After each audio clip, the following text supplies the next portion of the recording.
Hi friends, नमस्ते दोस्तों। हम सिंगर मनोज पाल भोजपुरिया आपन सीकेटी ब्लॉग में फिर आप लोग के स्वागत करता नहीं।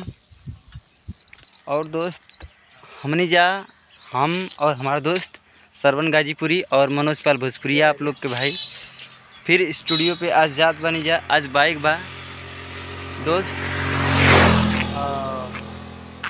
ये हमारा दोस्त हम सरवन गाजीपुरिया, हम सिंगर सरवन गाजीपुरी। और इनकर गाना आवे वाला बा आदित्य म्यूजिक भोजपुरी से, बहुत धमाकेदार चुटकुला। जौने गाना का नाम बा नीली नीली अखिया। और आगे चल के स्टूडियो पर हम लोग पहुँचा गाना तो भाई हमार बड़ी आवत बा। इस समय कम से कम 4-6 गाना रिकॉर्डिंग भइल, 2 टेप बम भइल बा, एगो अभी तैयारी होती है, 3 वीडियो शूट हो गई। और देखल जा हमने जा कहाँ ही जा, थोड़ा सा ज़्यादा धूप लगत है तो पेड़ के नीचे छाया तनी जा, फिर यहाँ से चलल जाई तो आप लोग के वहाँ स्टूडियो पर मिल के बता करल जाए चाहे ना करल जाए, लेकिन चैनल सब्सक्राइब कर दे जाई। सीकेटी ब्लॉग मनोज, धन्यवाद, बाय दोस्त। चला तनी जा स्टूडियो पे। अब वहाँ आप लोग से बात हुई और थोड़ा सा रास्ता भी देखत रही, कैसन बा कैसन ना बा, कितना हमने जा कठिन परिस्थिति के झेलते हुए अपने जा जला स्टूडियो पे।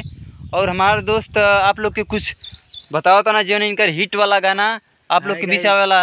आप लोग कैसे उम्मीद है कि जहाँ भी होंगे सही होंगे। आइए मैं आपको अपना एक गाना सुनाने जा रहा हूँ।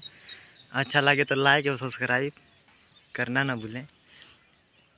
गोरी कहाँ से तू अइलू, हमके आपन दीवाना बनइलू, दिलावा नइके बसो में ना मालूम का के गइलू, हिरनी के चाल जैसे चलेलू, कमाल के बड़ी निक लागेलू तू जान जान। इतना काफ़ी है, फिर आगे मिलते हैं। ब्लॉग में बने रहिए। आप लोग हमारे चैनल को सब्सक्राइब नहीं किए हैं तो प्लीज़ गाइस सब्सक्राइब कर लीजिए। सीकेटी मनोज ब्लॉग में आप लोग का स्वागत है। और तब बने रहिए मेरे छोटे ब्लॉग में। आप लोग स्टूडियो पहुंचते हैं तो आपसे मुलाकात करते हैं दोस्त। ये दोस्त ये रोड कैसन बा, हमने जा कैसन इतना कचरा वाला रोड पकड़ के जाता नहीं जा, 60 काट के मारे इतना डीजल। अब बता सकी नहीं कि डीजल कितना महंगा हो गई बा। और देखिए रोड कैसन बा।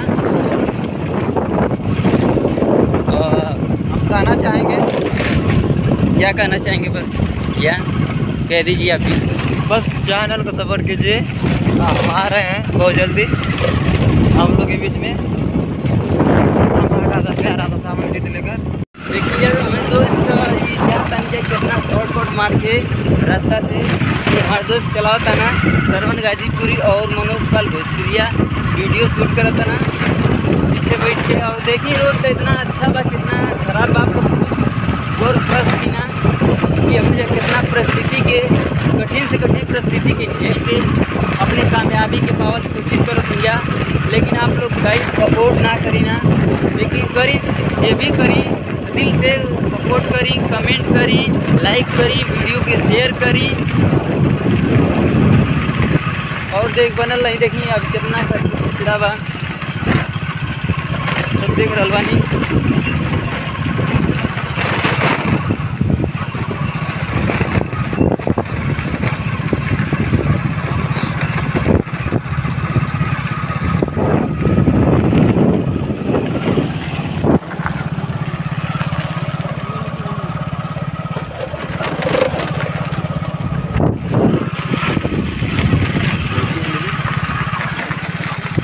देखिए दोस्त सपोर्ट करी। और गाइस ये भी देखिए कि रोड कितना ख़राब बा, हमने जाता नहीं जा। और बनल नहीं हमारे छोटा से ब्लॉक में, सीकेटी मनोज ब्लॉक में। अगर आप लोग सब्सक्राइब ना कर लें तो एकरा के सब्सक्राइब कर ली। और हमारे सरवन गाजीपुरी भैया का भी चैनल बा, सरवन गाजीपुरी ऑफिशियल, जिन्हें ऑफिशियल पे आप लोग अगर गाना देखना चाहते हो तो इनका ऑफिशियल चैनल की जाएँ, सब्सक्राइब करी, लाइक करी, शेयर करी, कमेंट करी और गाना के मज़ा लें। बनल नहीं हमारे ब्लॉग में। कुछ करीब में पहुँच चुकल बानी स्टूडियो के और रोड भी दिखावत चाहते नहीं अभी कितना दूर बा। अभी चलल जाता है लिया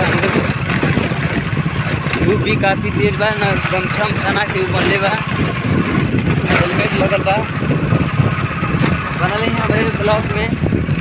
और थोड़ा सा रोड भी देखने की कितना रोड बा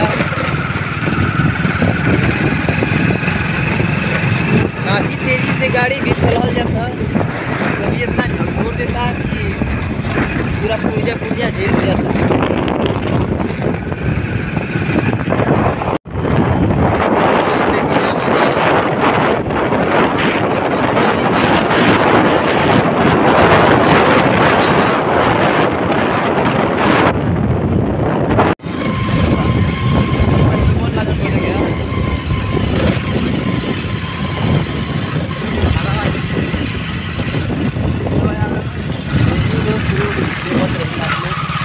देखिए हमने के मंगई माता ही नदी बा।